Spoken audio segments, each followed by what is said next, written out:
दोस्तों, मैं रविंद्र कुमार और मेरे यूट्यूब चैनल पर आप सभी का हार्दिक स्वागत। दोस्तों, आज की इस महत्वपूर्ण प्रश्नोत्तरी में अपन लेकर आए हैं 30 अति महत्वपूर्ण प्रश्न जो कि पाचन तंत्र यानी डाइजेस्टिव सिस्टम से संबंधित रहेंगे। तो दोस्तों, अगर आप मेरे यूट्यूब चैनल पर पहली बार विजिट कर रहे हैं तो मेरे YouTube channel RK physical education classes को आप सब्सक्राइब कर सकते हैं और प्रतिदिन की महत्वपूर्ण क्लासों का फ़ायदा आप निःशुल्क उठा सकते हैं। तो चलिए दोस्तों, आज की इस महत्वपूर्ण प्रश्नोत्तरी और आज की सीरीज़ रहेगी अपनी सीरीज़ नंबर 23। ये भी आपको ध्यान रखना है। और इससे पहले अगर आपने पूरी 1 नंबर से 22 तक सीरीज़ नहीं देखे तो वो भी आप देख सकते हैं। वेरी इंपॉर्टेंट क्वेश्चंस उनमें सेलेक्टेड किए गए हैं।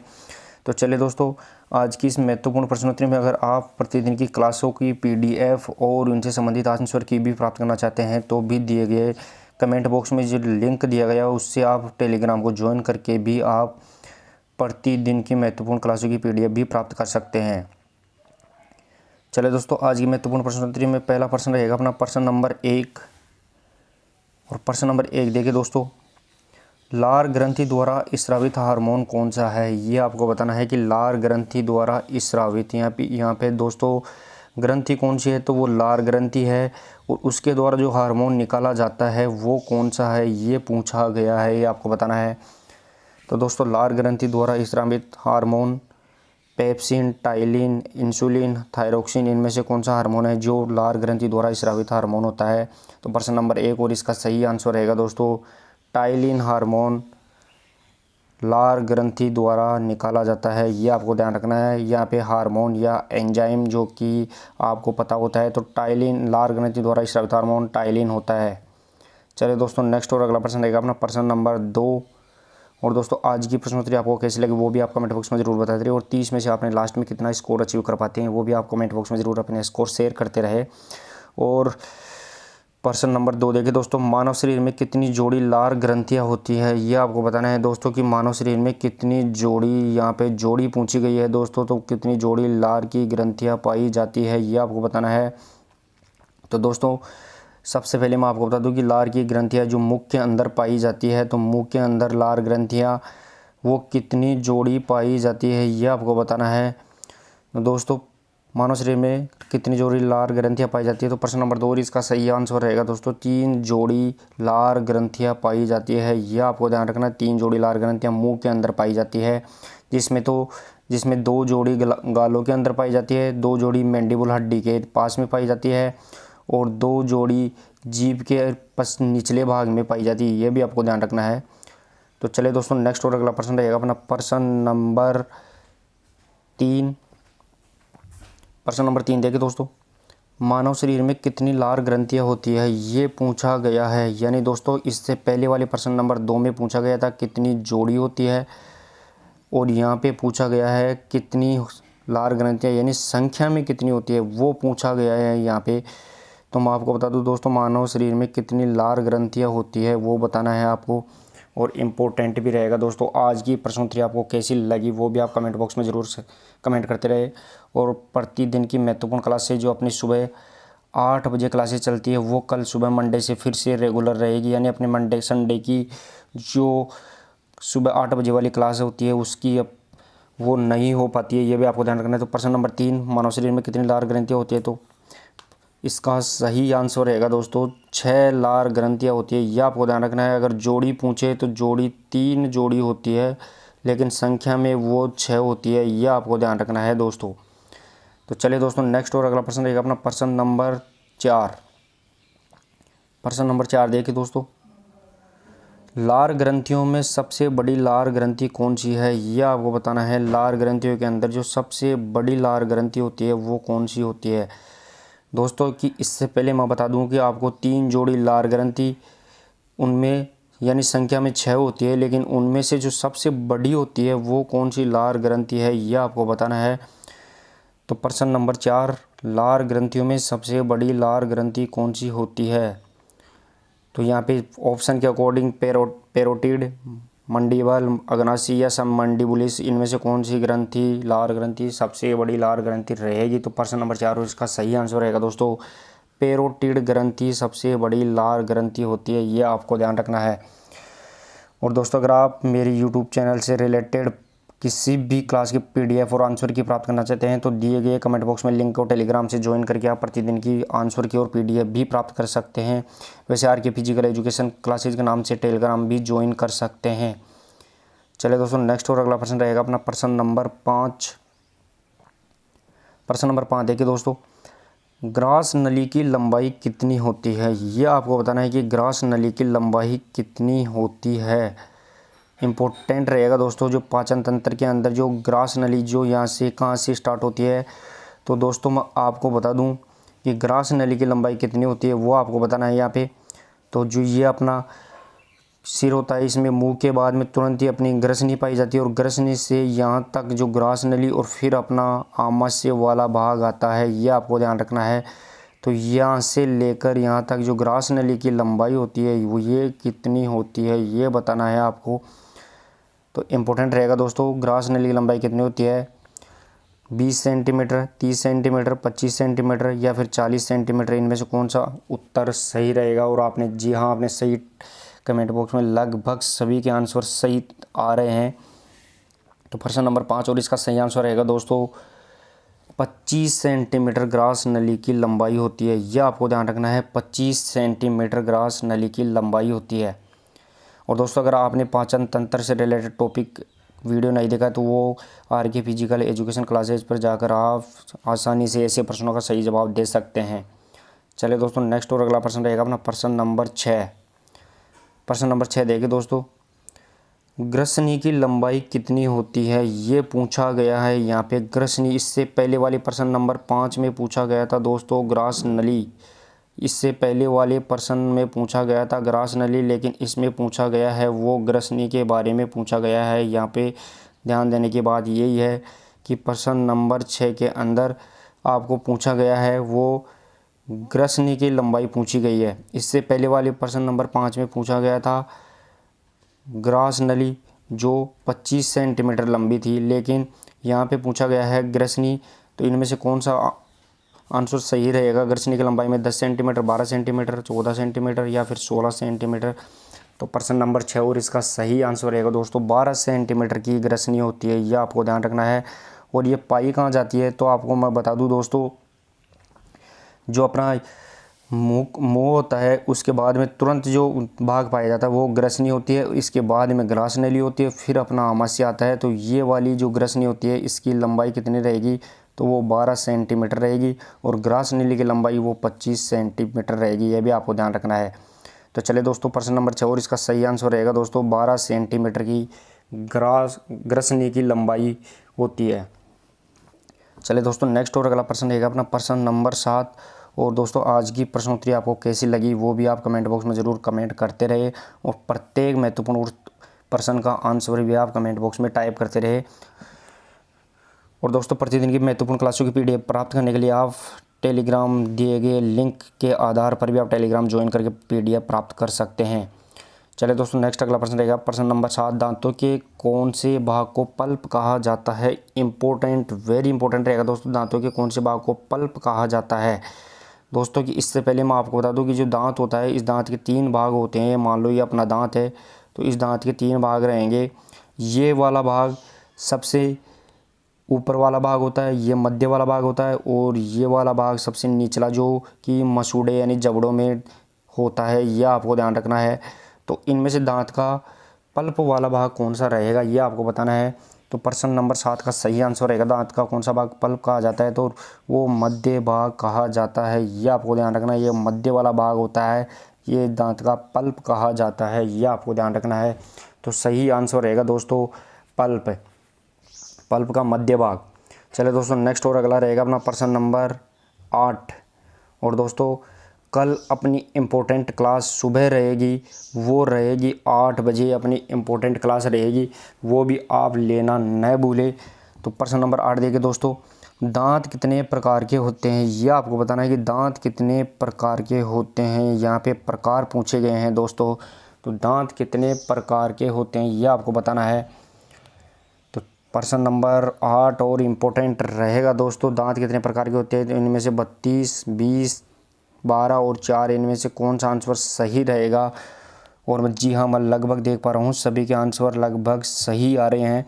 तो दांत कितने प्रकार के होते हैं, प्रश्न नंबर 8, और इसका सही आंसर रहेगा दोस्तों दांत 4 प्रकार के होते हैं। यह आपको ध्यान रखना है दोस्तों। प्रकार पूछे तो वो 4 प्रकार के होते हैं, लेकिन अगर दांत की संख्या पूछे तो वो 32 आएगी। यह आपको ध्यान रखना है। लेकिन यहाँ पे प्रकार पूछा गया है तो प्रकार 4 ही होते हैं, यह आपको ध्यान रखना है। लेकिन इसमें मैं आपको बताऊं कि दांत के 4 प्रकार कौन से होते हैं। तो दांत के जो 4 प्रकार होते हैं उनमें से एक इंसाइजर, दूसरा कैनाइन और तीसरा प्री मोलर और लास्ट वाला मोलर। इस प्रकार दांत के 4 प्रकार होते हैं, यह आपको ध्यान रखना है। इंसाइजर, कैनाइन, प्री मोलर और मोलर होते हैं ये भी। और दंत सूत्र के रूप में भी आपको ध्यान रखना है 2, 1, 2, 3 इसका दंत सूत्र होता है, यानी जबड़े के एक भाग में वो दांत पाए जाते हैं, वो आपको इस प्रकार ध्यान रखने हैं। तो प्रश्न नंबर 8 और इसका सही आंसर रहेगा दोस्तों 4 प्रकार के दांत होते हैं। चलिए दोस्तों नेक्स्ट और अगला प्रश्न रहेगा अपना प्रश्न नंबर 9। और दोस्तों सुबह अपनी 8 बजे जो कल की क्लास होगी वो भी वेरी इंपॉर्टेंट क्लास रहेगी, क्योंकि कल अपना व्यक्ति शरीर के वर्गीकरण, टाइप्स ऑफ बॉडी यानी क्रेसमर, शेल्डन, इनसे रिलेटेड क्लास रहेगी। वो आपको ध्यान रखना है। कल 8 AM पर अपनी इंपॉर्टेंट क्लास वो रहेगी शरीर के वर्गीकरण, वो भी आप लेना न भूले, जो कि शेल्डन, क्रेसमर, बीन, हल इनसे रिलेटेड शरीर के वर्गीकरण बताए जाएंगे, जो कि यहाँ से एक पर्सन आना निश्चित रहेगा। तो कल की क्लास भी आप लेना न भूले। चलिए दोस्तों नेक्स्ट और अगला प्रश्न रहेगा अपना प्रश्न नंबर 9। छोटी आंत की लंबाई लगभग कितनी होती है, यह आपको बताना है कि छोटी आंत की जो लंबाई होती है वो लगभग कितनी होती है। दोस्तों यहाँ पे छोटी आंत के बारे में पूछा गया है, ना कि बड़ी आंत के बारे में। तो दोस्तों जो छोटी आंत होती है उस छोटी आंत की लंबाई कितनी होती है, 6 मीटर, 5 मीटर, 7 मीटर या फिर 9 मीटर, इनमें से कौन सी लंबाई लगभग छोटी आंत की रहेगी वो आपको बताना है। तो प्रश्न नंबर 9 और इसका सही आंसर रहेगा दोस्तों लगभग 6 मीटर। और इसको अगर फिट में देखें तो लगभग 22 फीट के लगभग छोटी आंत की लंबाई होती है, यह भी आपको ध्यान रखना है दोस्तों। तो लगभग 6 मीटर की छोटी आंत की लंबाई होती है। हालांकि ये नाम में छोटी होती है लेकिन ये आकार में बहुत बड़ी होती है, यह आपको ध्यान रखना है। चलिए दोस्तों नेक्स्ट और अगला प्रश्न रहेगा अपना प्रश्न नंबर 10। और दोस्तों आज की प्रश्नोत्तरी आपको कैसी लगी वो भी आप कमेंट बॉक्स में कमेंट करके ज़रूर बताइए। और अगर आपको आज की प्रश्नोत्तरी पसंद आए तो वीडियो को ज़रूर शेयर, लाइक और चैनल को सब्सक्राइब करना भी ना भूले। चलिए दोस्तों नेक्स्ट और अगला प्रश्न रहेगा प्रश्न नंबर 10। स्टार्च के पाचन के लिए कौन सा एंजाइम आवश्यक है, यह आपको बताना है कि स्टार्च जो होता है जो कार्बोहाइड्रेट के रूप में भी रहेगा, तो स्टार्च के पाचन के लिए कौन सा एंजाइम आवश्यक होता है ये पूछा गया है। तो दोस्तों यहाँ पे स्टार्च के पाचन के लिए कौन सा एंजाइम रहेगा, तो पेप्सिन एंजाइम, एमाइलेज या फिर ट्रिप्सिन एंजाइम, हाइड्रोक्लोरिक एंजाइम, इनमें से कौन सा एंजाइम है जो कि स्टार्च के पाचन के लिए इम्पोर्टेंट रहेगा, एंजाइम आवश्यक रहेगा, ये आपको बताना है। तो प्रश्न नंबर 10 और इसका सही आंसर रहेगा दोस्तों एमाइलेज एंजाइम स्टार्च के पाचन के लिए आवश्यक होता है, यह आपको ध्यान रखना है। प्रश्न नंबर 10 और इसका सही आंसर रहेगा दोस्तों एमाइलेज एंजाइम। और दोस्तों प्रतिदिन की PDF और आंसर की भी आप नीचे कमेंट बॉक्स में दिए गए कमेंट के लिंक पर आप जाकर टेलीग्राम ज्वाइन करके प्राप्त कर सकते हैं। तो चलिए दोस्तों नेक्स्ट और अगला प्रश्न रहेगा अपना प्रश्न नंबर 11। पाचन तंत्र का प्रारंभिक भाग क्या कहलाता है, यह आपको बताना है कि पाचन तंत्र होता है उसका जो प्रारंभिक शुरू वाला भाग होता है वो क्या कहलाता है, इम्पोर्टेंट रहेगा दोस्तों। तो दोस्तों मैं आपको बता दूं कि जो पाचन तंत्र मुख से स्टार्ट हो जाता है और लास्ट आमाशय, छोटी आंत और बड़ी आंत के लास्ट भाग रेक्टम तक जाके ख़त्म होता है, यह आपको ध्यान रखना है। तो ये जो पाचन तंत्र है इसके प्रारंभिक भाग को क्या कहा जाता है, ये आपको बताना है। तो प्रश्न नंबर 11 और इम्पोर्टेंट भी रहेगा दोस्तों। तो इसमें जो पाचन तंत्र का प्रथम भाग ग्रसनी, आमाशय, मुख या छोटी आंत, इनमें से क्या रहेगा ये आपको बताना है। तो प्रश्न नंबर 11 और इसका सही आंसर रहेगा दोस्तों पाचन तंत्र का प्रारंभिक भाग मुख कहलाता है। इम्पोर्टेंट रहेगा दोस्तों क्योंकि मुख से ही भोजन पचना स्टार्ट हो जाता है। जैसे ही मुख में भोजन जाता है तो तुरंत दांत अपना कार्य स्टार्ट कर देते हैं, इसलिए मुख पाचन तंत्र का प्रारंभिक भाग कहलाता है, यह आपको ध्यान रखना है। चलिए दोस्तों नेक्स्ट और अगला प्रश्न रहेगा अपना प्रश्न नंबर 12। और दोस्तों आज की प्रश्नोत्तरी कैसी लगी वो भी आप कमेंट बॉक्स में कमेंट करते रहें।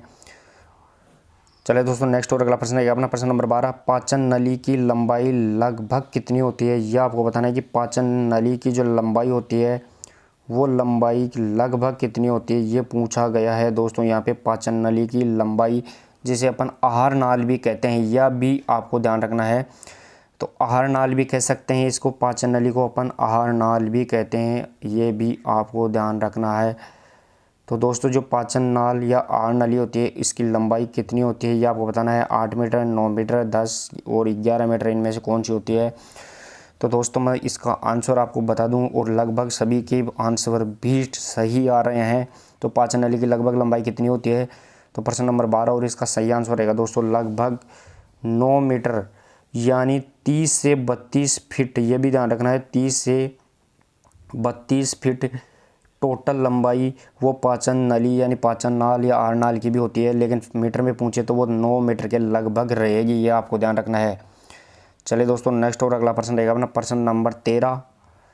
प्रश्न नंबर 13 देखिए दोस्तों, छोटी आंत को कितने भागों में बांटा गया है? यह आपको बताना है कि छोटी आंत को यहाँ पे पूछी गई है दोस्तों, छोटी आंत और इसके कितने भाग है, यह आपको बताना है कितने भागों में बांटा गया है। दोस्तों यहाँ पे इससे पहले मैंने बताया था कि छोटी आंत की लगभग लंबाई 6 मीटर या फिर फीट में पूछे तो 22 फीट के लगभग होती है, लेकिन इसको कितने भागों में डिवाइड किया गया है, ये आपको बताना है। तो प्रश्न नंबर 13 12 भागों में बांटा गया है, 9 भाग में, 6 भाग में या 3 भाग में, इनमें से कौन सा रहेगा कि छोटी आंत के कितने भाग बताए गए? तो प्रश्न नंबर 13 और इसका सही आंसर रहेगा दोस्तों 3 भाग में बांटा गया है, यह आपको ध्यान रखना है। जो दोस्तों छोटी आंत के भाग होते हैं वो 3 भाग रहेंगे, ये भी आपको ध्यान रखना है। चलिए दोस्तों नेक्स्ट और अगला प्रश्न रहेगा अपना प्रश्न नंबर 14। प्रश्न नंबर 14 देखिए दोस्तों, जेजुनम किसका भाग होता है? ये आपको बताना है कि जेजुनम होता है, ये जेजुनम किसका भाग होता है, ये आपको बताना है, इम्पोर्टेंट भी रहेगा दोस्तों। तो जेजुनम किसका भाग होता है ये आपको बताना है इनमें से। तो दोस्तों आमाशय का भाग होता है, ग्रास नली, छोटी आंत या फिर बड़ी आंत का, इसमें से किसका भाग जेजुनम होता है, ये आपको बताना है। और इसका सही आंसर मैं बता दूं आपको दोस्तों, और लगभग सभी के भी आंसर भी ज़्यादातर के ठीक ही आ रहे हैं। तो जेजुनम किसका भाग रहेगा? तो प्रश्न नंबर 14 और इसका सही आंसर रहेगा दोस्तों छोटी आंत का भाग होता है, वो जेजुनम कहलाता है। और दोस्तों इससे पहले मैंने बताया था कि छोटी आंत के कितने भाग होते हैं, तो छोटी आंत के 3 भाग होते हैं, वो मैंने बता दिए थे। उनमें से एक भाग होता है वो जेजुनम कहलाता है। वो पहला भाग डेडुनम, दूसरा जेजुनम और लास्ट वाला इलियम होता है, यह भी आपको पता होना चाहिए। तो चलिए दोस्तों इस प्रकार जेजुनम किसका भाग है? तो छोटी आंत का भाग रहेगा, ये आपको ध्यान रखना है। चलिए दोस्तों नेक्स्ट और अगला प्रश्न रहेगा अपना प्रश्न नंबर 15। प्रश्न नंबर 15 देखिए दोस्तों, बड़ी आंत की लंबाई लगभग कितनी होती है? ये आपको बताना है कि जो बड़ी आंत होती है उसकी लंबाई लगभग कितनी रहेगी। यहाँ पे दोस्तों बड़ी आंत के बारे में पूछा गया अब की बार, ना कि छोटी आंत के बारे में। और इससे पहले कि मैं आपको बता दूँ, छोटी आंत की लंबाई मैंने लगभग 6 मीटर या फिर 22 फीट बताई थी, लेकिन इसके अंदर आपको बताना है कि बड़ी आंत की लंबाई लगभग कितनी रहेगी। तो दोस्तों बड़ी आंत की लंबाई 2 मीटर, 1.5 मीटर, 3 मीटर या फिर 3.5 मीटर, इनमें से कौन सा आंसर सही रहेगा? तो प्रश्न नंबर 15 और इसका सही आंसर रहेगा दोस्तों बड़ी आंत की लंबाई लगभग 1.5 मीटर होती है, यह आपको ध्यान रखना है। लगभग 1.5 मीटर के लगभग बड़ी आंत की लंबाई होती है। तो चले दोस्तों नेक्स्ट और अगला प्रश्न, और आज की प्रश्नोत्तरी आपको कैसी लगी वो भी आप कमेंट बॉक्स में कमेंट करके बताते रहे। और आपने 30 में से कितना स्कोर अचीव कर पाते हैं आज की प्रश्नोत्तरी में, वो भी आप ज़रूर बताइए। आज की प्रश्नोत्तरी आपके लिए वेरी इंपॉर्टेंट रहेगी दोस्तों, यहाँ से 1 या 2 प्रश्न सीधे सीधे पूछे भी जाएंगे। तो चलिए दोस्तों नेक्स्ट और अगला प्रश्न रहेगा अपना प्रश्न नंबर 16। प्रश्न नंबर 16 देखिए दोस्तों, व्यक्ति में स्थायी दांत कौन से होते हैं? ये पूछा गया है यहाँ पे कि व्यक्ति में स्थायी दांत कौन से होते हैं, ये पूछा गया है। दोस्तों मैंने दांतों के 4 प्रकार बताए थे, उनमें से जो कौन से दांत हैं कि जो व्यक्ति में स्थायी दांत होंगे, ये आपको बताना है। तो दोस्तों यहाँ पे आपको बता दूं, कैनाइन, इंसाइजर या फिर प्रीमोलर या फिर उपरोक्त सभी, इनमें से कौन से दांत स्थायी दांत होते हैं, ये आपको बताना है। तो प्रश्न नंबर 16 और इसका सही आंसर रहेगा दोस्तों उपरोक्त सभी दांत स्थायी दांत होते हैं, यह आपको ध्यान रखना है। और दोस्तों अगर संख्या के तौर पर देखें तो स्थायी दांत कितने रहेंगे तो वो 12 और अस्थायी दांत कितने रहेंगे तो वो 20 होते हैं, ये भी आपको ध्यान रखना है। टोटल दांत कितने होते हैं तो वो 32 रहेंगे, ये भी आपको फैक्ट के रूप में ध्यान रखना है। लेकिन इनमें से कैनाइन, इंसाइजर और प्रीमोलर ये दांत स्थायी दांत कहलाते हैं। चले दोस्तों नेक्स्ट और अगला प्रश्न रहेगा अपना प्रश्न नंबर 17। प्रश्न नंबर 17 देखें दोस्तों, प्रतिदिन कितना जठर रस का स्त्राव किया होता है, यानी प्रतिदिन जो कितना जठर रस, जिसे अपन पित्त रस भी बोलते हैं जठर रस को, वो कितना स्त्रावित किया जाता है ये आपको बताना है। दोस्तों यहाँ पे जो पित्त रस होता है वो पित्त यकृत द्वारा स्रावित होता है, लेकिन वो किसके अंदर जाता है तो वो पित्ताशय में जाता है, ये भी आपको ध्यान रखना है। जाएगा किस में तो वो पित्ताशय के अंदर जाएगा, और निकालेगा कौन तो वो यकृत ग्रंथि निकालेगी, ये भी आपको ध्यान रखना है। तो प्रतिदिन कितना जठर रस का स्त्राव होता है ये आपको बताना है। 1 लीटर, 1.5 लीटर, 2 लीटर या फिर 2.5 लीटर, इनमें से कौन सा आंसर सही रहेगा प्रश्न नंबर 17 का। और इसका सही आंसर रहेगा दोस्तों प्रतिदिन 1.5 लीटर के लगभग जठर रस का स्त्राव होता है, यह आपको ध्यान रखना है। चले दोस्तों नेक्स्ट और अगला प्रश्न रहेगा अपना प्रश्न नंबर 18। और दोस्तों आज की प्रश्नोत्तरी आपको कैसी लगी वो भी आप कमेंट बॉक्स में कमेंट करते रहे। निम्न में से छोटी आंत का कौन सा भाग होता है ये आपको बताना है। निम्न में से छोटी आंत का भाग कौन सा है ये बताना है आपको, कौन सा भाग है। तो दोस्तों यहाँ पे छोटी आंत के मैंने 3 भाग पहले ही बता दिए थे कि छोटी आंत के 3 भाग होते हैं, उनमें से कौन सा भाग छोटी आंत का रहेगा, ड्यूडेनम, जेजुनम, इलियम या फिर उपरोक्त सभी। तो प्रश्न नंबर 18 आपके लिए इजी भी रहेगा दोस्तों और इतना आसान भी है। तो प्रश्न नंबर 18 का और सही आंसर रहेगा दोस्तों उपरोक्त सभी। किसके आंसर रहेंगे तो वो छोटी आंत के भाग रहेंगे, ये आपको ध्यान रखना है। तो प्रश्न नंबर 18 और इसका सही आंसर रहेगा उपरोक्त सभी। चलिए दोस्तों नेक्स्ट और अगला प्रश्न रहेगा अपना प्रश्न नंबर 19। और दोस्तों मैं आपको बता दूं, अगर आप प्रतिदिन की PDF और आंसर की प्राप्त करना चाहते हैं तो जो कमेंट बॉक्स में जो लिंक दिया गया है टेलीग्राम का, उससे आप ज्वाइन करके आसानी से आप PDF और आंसर की भी प्राप्त कर सकते हैं। चलिए दोस्तों अगला प्रश्न रहेगा अपना प्रश्न नंबर 19। और आज की प्रश्नोत्तरी कैसी लगी, और कल सुबह आप 8 बजे जुड़ना न भूलें, इंपॉर्टेंट क्लास रहेगी दोस्तों अपनी कल 8 बजे वो रहेगी, यानी शरीर का वर्गीकरण, टाइप्स ऑफ बॉडी, जिसे अपन क्रेसमर, सेल्डन इनके द्वारा पढ़ा जाता है, वो इंपॉर्टेंट रहेगा दोस्तों। तो प्रश्न नंबर 19 देखिए दोस्तों, छोटी आंत का सबसे बड़ा भाग कौन सा होता है यह आपको बताना है कि छोटी आंत का सबसे बड़ा भाग कौन सा होता है। इंपॉर्टेंट रहेगा दोस्तों, मैंने छोटी आंत के 3 भाग बता दिए और तीनों भागों में से सबसे बड़ा भाग कौन सा रहेगा ये पूछा गया है। तो इंपॉर्टेंट रहेगा दोस्तों इलियम, जेजुनम, रेक्टम, कोलम, इनमें से कौन सा छोटी आंत का सबसे बड़ा भाग है।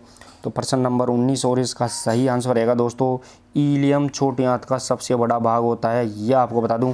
और लगभग इसकी जो लंबाई होती है वो 3.5 मीटर होती है, यह आपको ध्यान रखना है। जो छोटी आंत का सबसे बड़ा भाग और सबसे लास्ट वाला भाग होता है, ये भी आपको ध्यान रखना है।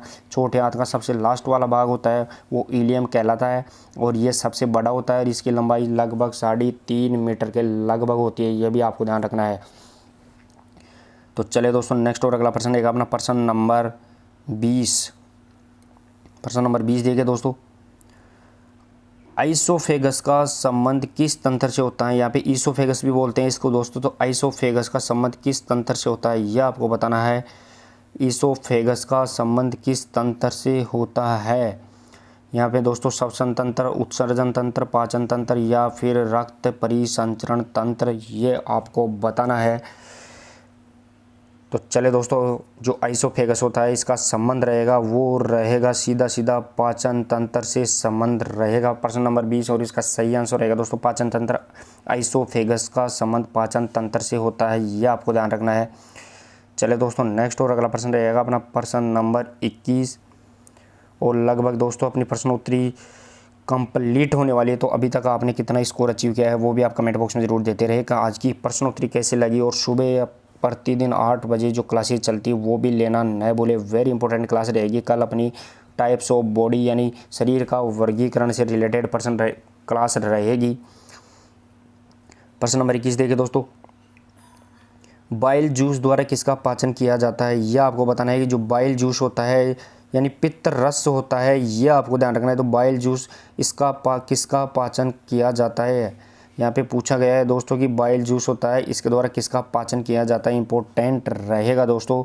और ये यकृत द्वारा स्रावित होता है और इसमें पित्ताशय में इसका वो एकत्रीकरण होता है, ये भी आपको ध्यान रखना है। तो बाइल जूस द्वारा किसका पाचन किया जाता है, यहाँ पे ये इंपॉर्टेंट रहेगा दोस्तों। जो कार्बोहाइड्रेट है, विटामिन, वसा या फिर खनिज लवण, तो इम्पोर्टेंट रहेगा बाइल जूस के द्वारा किसका पाचन किया जाता है। तो प्रश्न नंबर 21 और इसका सही आंसर रहेगा दोस्तों, वसा का पाचन बाइल जूस के द्वारा किया जाता है। प्रश्न नंबर 21 का सही आंसर रहेगा दोस्तों, वसा का पाचन बाइल जूस के द्वारा किया जाता है। चलिए दोस्तों, नेक्स्ट और अगला प्रश्न रहेगा अपना प्रश्न नंबर 22। प्रश्न नंबर 22 देखिए दोस्तों, शरीर में कुल कितने प्रकार के अमीनो एसिड होते हैं, ये आपको बताना है कि शरीर में कुल कितने प्रकार के, यहाँ पे कुल प्रकार पूछे गए हैं किसके, तो अमीनो एसिड के। तो कुल कितने प्रकार के अमीनो एसिड होते हैं ये आपको बताना है दोस्तों। तो शरीर में 10, 12, 22 और 32 इनमें से कौन सा प्रकार रहेगा जो कि शरीर में कुल अमीनो एसिड जो प्रोटीन का बहुलक होते हैं दोस्तों। यहाँ पे जो अमीनो एसिड होते हैं ये प्रोटीन के बहुलक होते हैं, ये आपको ध्यान रखना है। मतलब प्रोटीन के छोटे छोटे टुकड़े होते हैं वो अमीनो एसिड होते हैं, ये आपको ध्यान रखना है। तो प्रश्न नंबर 22, तो कितने अमीनो अम्ल शरीर में पाए जाते हैं, तो प्रश्न नंबर 22 का सही आंसर रहेगा दोस्तों, 22 प्रकार के अमीनो अम्ल शरीर में होते हैं, ये आपको ध्यान रखना है। उनमें से अगर देखें तो 9 से 10 लगभग अनिवार्य अमीनो अम्ल होते हैं जो शरीर में लेने ही होते हैं, ये आपको ध्यान रखना है। तो प्रश्न नंबर 22 और इसका सही आंसर रहेगा दोस्तों, अमीनो एसिड 22 होते हैं। चलिए दोस्तों, नेक्स्ट और अगला प्रश्न रहेगा अपना प्रश्न नंबर 23। और दोस्तों आज की प्रश्नोत्तरी कैसी लगी वो भी आप कमेंट बॉक्स में कमेंट करना न भूलें। और आज की प्रश्नोत्तरी अगर आपको पसंद आई तो वीडियो को शेयर, लाइक और चैनल को सब्सक्राइब करना भी नहीं भूलें। प्रश्न नंबर 23 देखिए दोस्तों, बायोसिंथेसिस किसे कहा जाता है, ये भी इम्पोर्टेंट रहेगा दोस्तों। बायोसिंथेसिस किसे कहा जाता है पूछा जाता है दोस्तों, लगभग एक बार पूछा भी जा चुका है प्रश्न, लगभग DSSB में ये प्रश्न पूछा जा चुका है। तो बायोसिंथेसिस किसे कहा जाता है ये आपको बताना है। तो दोस्तों उपापचय, उपचय, अपचय या फिर नाइट्रोजन को बायोसिंथेसिस कहा जाता है, इनमें से किसको कहेंगे ये आपको बताना है।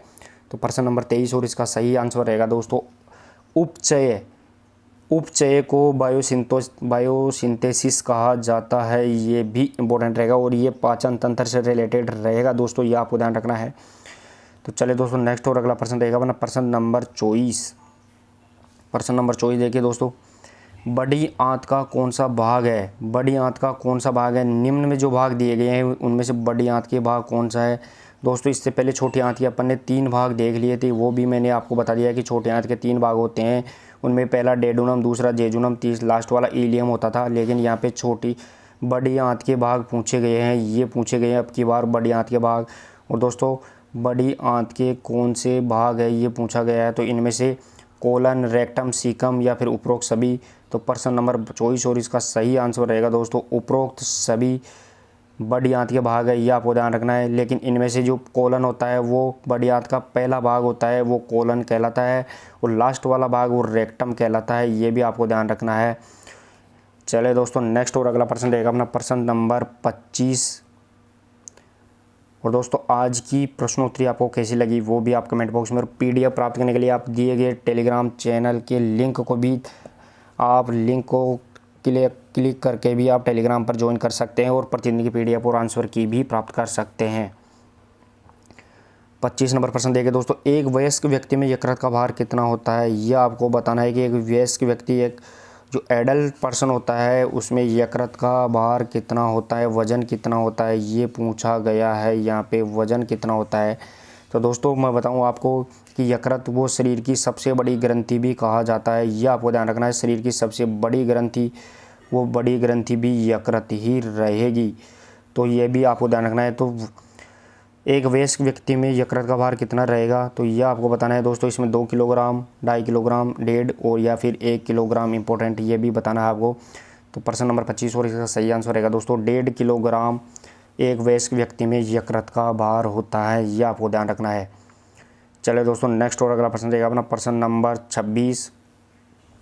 प्रश्न नंबर 26 देखिए दोस्तों, भोजन का अधिकांश भाग का पाचन किस अंग में होता है, यह आपको बताना है कि भोजन का जो अधिकांश भाग यानी ज़्यादातर भोजन है वो किस में पचता है, यह आपको बताना है। तो ये भी इम्पोर्टेंट रहेगा दोस्तों। यानी जो अपना पूरा पाचन नली है यानी आहार नाल है जो लगभग 9 मीटर के लगभग होती है, इसमें से सब कुछ आता है। इसमें ग्रसनी आती है, ग्रास नली आती है, फिर अपना आमाशय आ जाता है, फिर बड़ी छोटी आंत, फिर बड़ी आंत। तो इनमें से कौन से अंग के अंदर अधिकांश भोजन पचता है ये पूछा गया है।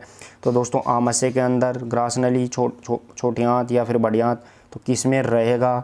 तो प्रश्न नंबर 26 और इसका सही आंसर रहेगा दोस्तों छोटी आंत के अंदर ज़्यादातर भोजन पचता है। लगभग 70 से 75 या फिर 90 के लगभग % जो भोजन है वो छोटी आंत में ही पच जाता है, ये आपको ध्यान रखना है। इसके बाद में बचा हुआ जो भोजन है वो बड़ी आंत में जाता है और इसके बाद में शरीर से अपशिष्ट पदार्थ बाहर निकलता है, ये भी आपको ध्यान रखना है। तो चले दोस्तों नेक्स्ट और अगला प्रश्न रहेगा अपना प्रश्न नंबर 27। और दोस्तों अगर आप पीडीएफ भी प्राप्त करना चाहते हैं तो भी नीचे दिए गए कमेंट बॉक्स में जो लिंक दिया गया है टेलीग्राम, वो भी उससे ज्वाइन करके पीडीएफ प्राप्त कर सकते हैं। तो चले दोस्तों प्रश्न नंबर 27, छोटी आंत में पचे हुए भोजन का अवशोषण किसके द्वारा किया जाता है? ये भी इम्पोर्टेंट रहेगा दोस्तों। जो छोटी आंत है जो उसमें जो भोजन पच चुका है, यहाँ पे जो भोजन पच चुका है उसका अवशोषण यानी खून में जाएगा। जो पचा हुआ भोजन वो किसके द्वारा जाएगा ये आपको बताना है। तो दोस्तों छोटी आंत में जो पचा हुआ भोजन है वो अवशोषण किसके द्वारा किया जाएगा ये आपको बताना है।